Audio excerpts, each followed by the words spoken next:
I acknowledge the traditional owners of the land on which we meet, the Noongar people, and in a spirit of reconciliation pay my respects to elders past and present, and I thank you for my new name. I also ask you to mark with me a moment in history. Two women sitting together on stage, both Prime Ministers, one Chair of the Commonwealth now, one to become Chair of the Commonwealth, and I suspect two women destined to become friends. You are very welcome here.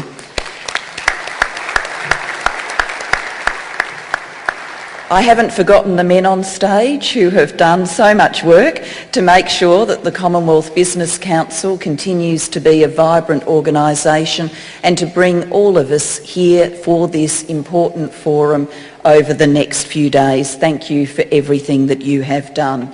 And I do want to acknowledge too my ministerial colleagues who have joined you here today in very large number. Just going across the front where they are sitting, Minister Martin Ferguson, who works on resources, energy and tourism. Minister Chris Evans, we are in his home state and he works hard on our human capital agenda.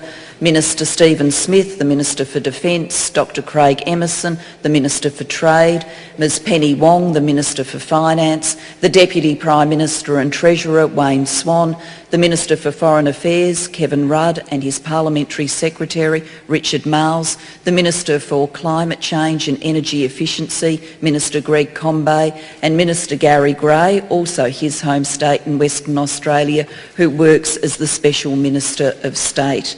I also acknowledge the Commonwealth Secretary-General. It's a great pleasure to be here for the opening of the 2011 Commonwealth Business Forum in Perth. This forum is an important member of the Commonwealth family, and it's great to be able to welcome you as friends to our country. We meet at a time of challenge and opportunity, a time of transformation, as the economic and political weight of our world shifts from west to east. Over the past 2 decades alone, China and India have almost tripled their share of the global economy. This transformation is affecting us all, big and small, poor and wealthy. It matters for Australia, and I am determined our nation makes the most of this, the Asian century. But other parts of the world are growing quickly too. Africa is home to 1 billion people and already has an extraordinary story of growth to tell. One day, perhaps, we will talk of an African century too. Ghana's economy, for example, is over 9 times larger than it was 30 years ago, and Botswana's is over 16 times larger. Both countries have enjoyed average growth rates of 8 to 10%, rivalling those of some of their Asian counterparts. Sub-Saharan Africa as a whole is expected to grow by 5.3% a year, and this year and 5.8% next year, well over twice the pace of the developed world. I heard something of this story in my meeting yesterday with the Commonwealth Business Council. They project that Commonwealth investment flows are expected to reach $220 billion in 2015, more than double what was achieved in 1997. Commonwealth trade is expected to triple in value over the same time frame. Our friends in the Business Council call it the Commonwealth factor, the web of connections, friendships and values that drives opportunity among the 54 nations of our fellowship. This is a story that resonates greatly here in this dynamic city of Perth, this city that looks so optimistically to the nations of Asia and Africa, to our north and our west. It is a city where introspection and gloom are seldom entertained, but it must be admitted that the story of growth I have just described is tempered by considerable uncertainty and risk. As a measure of the challenges we face, consider these facts. The IMF has spoken of a dangerous new phase in the global economy. The Bank of England chief, Sir Mervyn King, has talked of a decline that could be even worse than the Great Depression if events get out of control. And the International Labour Organisation records a human tragedy of 200 million people without a job around the world. Uncertain times, threatening times, so we look to the world for action. We look to the United States to support President Obama's jobs package while charting a path towards fiscal consolidation in the medium term. We look to our friends in the big emerging economies, including China, to rebalance their economies towards domestically driven growth and market-driven interest and exchange rates. But our deepest uncertainty comes from Europe. All of us as Commonwealth member nations stand to suffer if the correct response is not forthcoming. Those of us in Commonwealth countries who have worked so hard to maintain prudent financial oversight and balanced growth stand to suffer.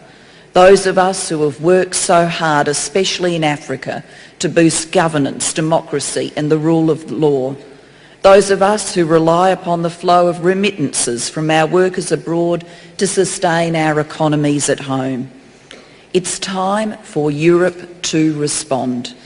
And yet, global financial markets continue to fluctuate as we watch for a convincing plan from the second European leaders meeting on Wednesday. Yes, we acknowledge the steps Europe has taken and how painful they have been. But more needs to be done, and it needs to be done fast. European leaders will need to stabilise the situation by resolving sovereign debt issues and ensure there are adequate safeguards to avoid contagion. Europe also needs to ensure that its private banks are adequately capitalised to ensure stability and growth. There's no time for delay. This is the message I will take to the G20 summit in Cannes in 9 days' time. G20 leaders will need to strike the right balance between addressing short-term risks and pledging reforms that promote growth into the future. Australia has long been a vocal advocate for structural economic reforms on a global scale. That's why I have written to the French President and 2011 G20 Chair, Mr Nicolas Sarkozy, urging decisive action at the forthcoming G20, which he will chair. The G20 Action Plan will need to outline the commitments and measures required to achieve stronger economic growth. The G20 also needs a strong development agenda, particularly in areas such as food security, infrastructure and remittances. The crisis in the Horn of Africa reminds us of the urgency of addressing the challenge of global food security, and Australia supports a comprehensive approach.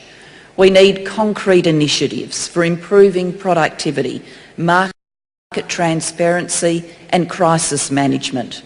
I will be advocating strongly for G20 leaders to commit to reducing the costs of sending remittances.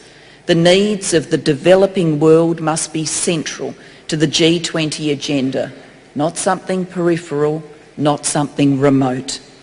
So friends, for all of you who do business within the Commonwealth and those of us in government who support you, these are critical days.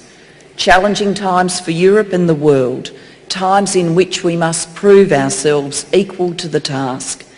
It's a great opportunity for the G20 to once again play a decisive role in shaping our response to the global economic situation.